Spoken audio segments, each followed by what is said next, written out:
بسم اللہ الرحمن الرحیم۔ گمنام ہیروز کے معزز ناظرین، السلام علیکم۔ آئیے چلتے ہیں کہانی کی طرف۔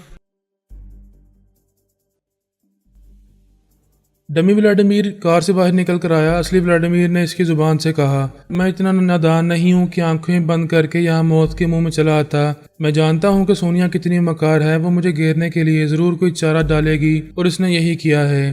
کبریا نے کہا، ادھر تم نے اپنی ڈمی بھیجی ہے، ادھر ہم نے عدنان کی ڈمی کو تمہارے حوالے کیا تھا۔ جسے تم نے اغوا کیا ہے اور اتنی دور لے کر آئے ہو، وہ عدنان نہیں ہے، ایک دوسرا بچہ ہے۔ ماما نے واقعی تمہارے سامنے چارہ ڈالا تھا، مگر تم قسمت کے دھنی ہو، بچ نکلے ہو۔ ولاڈیمیر نے کہا، مجھے اپنی جان بچ جانے کی خوشی ہے، لیکن ناکامی کا بہت صدمہ ہے۔ میں سوچ بھی نہیں سکتا تھا کہ سونیا ایسی مکاری دکھائے گی، بچہ بدل کر مجھے الو بنائے گی۔ اعلیٰ بی بی نے دوسرے اہلکار کے ذریعے کہا، اپنی ایک ڈائری میں لکھتے جاؤ کہ تم نے مما سے پہلی بار بیچ سمندر میں شکست کھائی اور اب یہاں شکست کھا رہے ہو، اور آئندہ بھی اپنی شکست کی تعداد اس ڈائری میں لکھتے رہو گے۔ اپنی اس ڈمی کا انجام دیکھو اور سوچو کہ یہ تمہارا انجام ہونے والا تھا۔ اعلیٰ بی بی نے فائرنگ کا حکم دیا۔ چاروں طرف سے فائرنگ ہوئی۔ وہ ڈمی گولیوں سے چھلنی ہو کر فرش پر گر پڑا۔ ولاڈیمیر کی سوچ کی لہریں واپس آ گئیں۔ وہ دماغی طور پر اپنی جگہ حاضر ہو کر جھنجھلانے لگا۔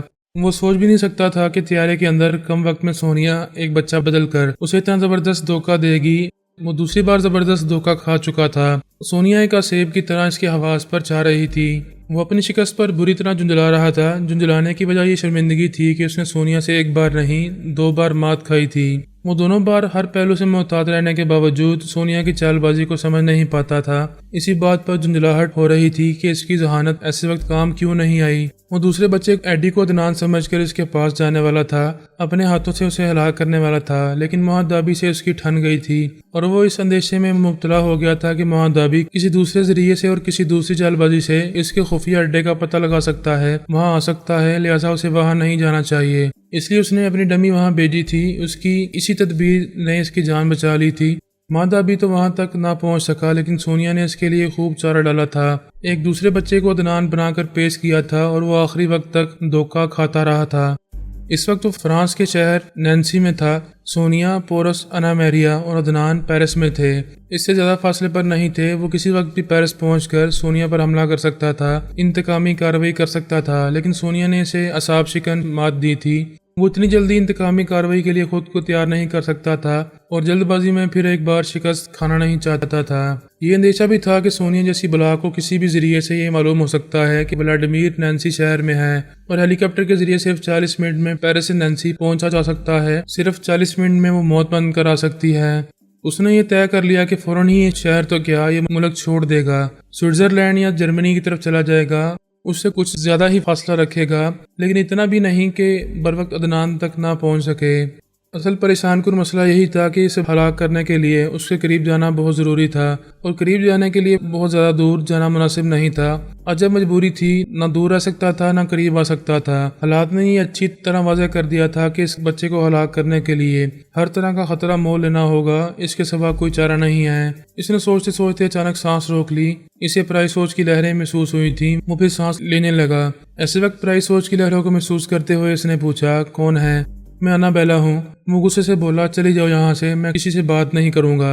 میں جانتی ہوں تم انگاروں پر لوٹ رہے ہو، بکواس مت کرو۔ 1 منٹ کے اندر اپنے اہلکار کے اندر آؤ، میں وہیں آ کر تم سے بات کرتی ہوں۔ میں نے کہہ دیا کہ ابھی کسی سے بات نہیں کروں گا، اور میں نے کہہ دیا کہ 1 منٹ کے اندر تم نہ آئے تو پھر میں تمہیں کبھی نہیں ملوں گی۔ تمہیں یہ گمان ہے کہ تم مجھے ڈھونڈ نکالو گے، اور میرا یہ دعویٰ ہے کہ میں اپنی مرضی سے تمہارے روبرو آ سکتی ہوں یا تم سے رابطہ کر سکتی ہوں، لیکن مرضی نہ ہو تو قیامت تک تم مجھے ڈھونڈ نہیں پاؤ گے۔ اچھی طرح سوچ لو، 1 منٹ کے اندر اپنے اسی اہلکار کے پاس آؤ جس کے ذریعے پہلے ہماری گفتگو ہو چکی ہے۔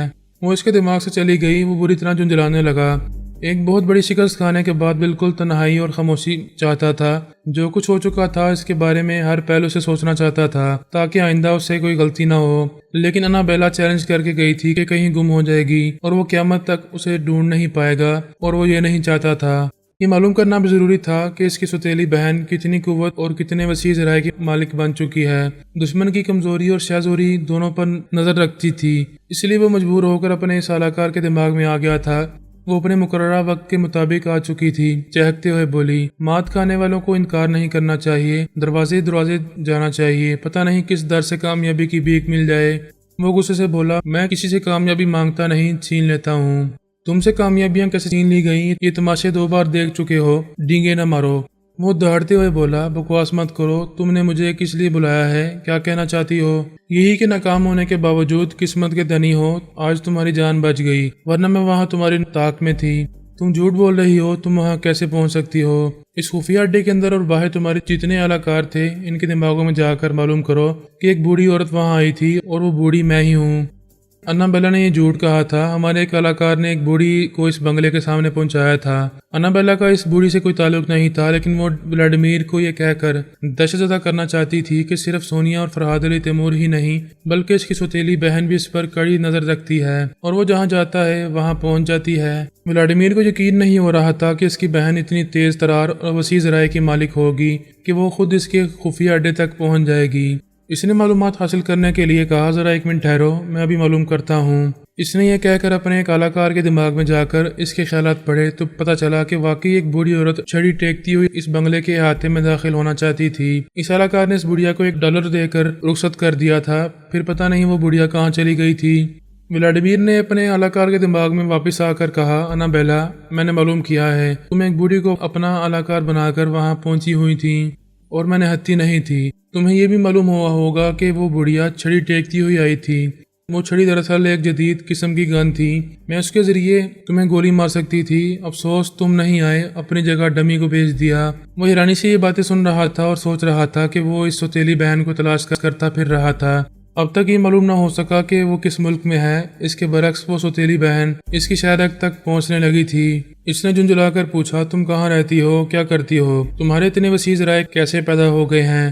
تم مجھے نادار اور مجبور نہ سمجھو، میں تمہارے بارے میں ساری معلومات جلد سے جلد حاصل کر لوں گا۔ تم ضرور معلوم کرو تمہیں روکا کس نے ہے۔ میرا اندازہ ہے کہ تم نے 2 ہی راستے اختیار کیے ہیں، یا تو تم نے اپنی کوئی تنظیم قائم کی ہے یا پھر فرحاد علی تیمور اور اس کے خاندان والوں سے دوستی کر رہی ہو۔ وہ ہنستے ہوئے بولی، تم اس طرح سوچتے رہو گے تو اور الجھتے رہو گے، کیونکہ اگر میں نے کوئی تنظیم قائم کیا ہے تو اس تنظیم کا سراغ لگاتے لگاتے عمر گزر جائے گی۔ دوسری بات یہ کہ اگر میں نے فرحاد علی تیمور کی فیملی سے دوستی کی ہے تو تمہارے لیے یہ اور زیادہ فکر اور پریشانی کی بات ہوگی کہ جب بھی تم عدنان پر حملے کرو گے اور وہ اپنے پوتے کا بچاؤ کریں گے تو ایسے وقت مجھے بھی تمہارے بارے میں معلوم ہوتا رہے گا اور میں دوسرے ذریعے سے تم پر حملے کرتی رہوں گی جیسا کہ آج کرنے والی تھی۔ لیکن ایسی کوئی بات نہیں ہوئی۔ میں کہاں ہوں، کیا کر رہی ہوں، میرے ذرائع کیا ہیں، اس کے بارے میں خوب سوچتے رہو، خوب الجھتے رہو۔ میں جا رہی ہوں، کبھی ضروری سمجھوں گی تو رابطہ کروں گی۔ وہ چلی گئی۔ ولاڈیمیر دماغی طور پر اپنی جگہ حاضر ہو کر سوچنے لگا۔ سونیا نے اس کے دماغ کی چولیں ہلا دی تھیں، وہ ایسا پہاڑ ثابت ہو رہی تھی جسے سر کرنا ممکن دکھائی نہیں دے رہا تھا۔ ایسے میں وہ سوتیلی بہن بھی اس کے لیے زبردست چیلنج بن رہی تھی۔ اس کا دھیان مختلف سمتوں میں بٹ رہا تھا۔ ایک سمت سونیا تھی، دوسری سمت انا بیلا اور تیسری سمت عدنان تھا۔ سب سے زیادہ فکر یہی تھی کہ اگر وہ بابا صاحب کے ادارے کے اندر چلا گیا تو پھر باہر پتہ نہیں کتنے عرصے کے بعد آئے گا۔ یہ بات اچھی طرح سمجھ میں آ رہی تھی کہ وہ اپنی ذہانت اور ٹیلی پیتھی سے عدنان کو اس ادارے کے اندر جانے سے روک نہیں سکے گا۔ اب دوسرا راستہ یہی رہ گیا تھا کہ وہ اپنے پراسرار علوم سے کام لے، پہلے ایک کالے جادو کے ذریعے اس کا راستہ روکنے کی کوشش کرے۔ اس مقصد کے لیے اسے تنہائی کی ضرورت تھی، ایسی تنہائی کہ کالا عمل جاری رہنے کے دوران میں کوئی مداخلت نہ کرے۔ وہ اپنے ایک ذاتی بنگلے میں تھا۔ اس نے ملازموں کو بلا کر حکم دیا، میں کھڑکی دروازے بند رکھوں گا، کوئی بھی ملنے والا آئے تو کہہ دینا کہ میں موجود نہیں ہوں۔ ٹیلی فون کی گھنٹی بھی نہیں بجنی چاہیے، سارے کنیکشن کاٹ دو، میں 2 گھنٹے بعد اپنے کمرے سے باہر آؤں گا۔ وہ اپنے بیڈ روم میں آ گیا، دروازے کو بند کر کے اپنے ذہن کو یہ ہدایت دینا چاہتا تھا کہ برائی سوچ کی لہریں اس کے اندر آئیں مگر اسے مخاطب کیے بغیر ہی چلی جائیں۔ اس کا دماغ کسی بھی سوچ کی لہر کو قبول نہ کرے۔ وہ اپنے ذہن کو ایسی ہی ہدایت دینا چاہتا تھا۔ اسی وقت سوچ کی لہریں محسوس ہوئیں۔ اس نے جھنجھلا کر پوچھا، کون ہے؟ اسے اپنی سوتیلی ماں ارناکوف کی آواز سنائی دی۔ میں ہوں ارناکوف۔ وہ بولا، ٹھیک ہے، اپنے بیٹے کے دماغ میں جاؤ، میں آ رہا ہوں۔ اس نے سانس روک لی، وہ جا چکی تھی۔ وہ تھوڑی دیر تک سانس لیتا رہا، پھر خیال خوانی کے ذریعے اپنے سوتیلے بھائی انوپکوف کے دماغ میں پہنچ گیا، پھر بولا، میں آ گیا ہوں، کیا بات ہے؟ میں یہ معلوم کرنے کے لیے بے چین ہوں کہ تم اپنے ارادے میں کامیاب ہوئے ہو یا نہیں، کیا وہ بچہ مر چکا ہے؟ وہ ناگواری سے بولا، میں بہت مصروف تھا، اتنی سی بات معلوم کرنے کے لیے مجھے ڈسٹرب کیا ہے۔ یہ اتنی سی بات نہیں ہے، وہ بچہ صرف تمہارے لیے ہی نہیں بلکہ ہمارے پورے خاندان کے لیے بھی منحوس ہے، اس لیے بتاؤ کیا نتیجہ رہا ہے؟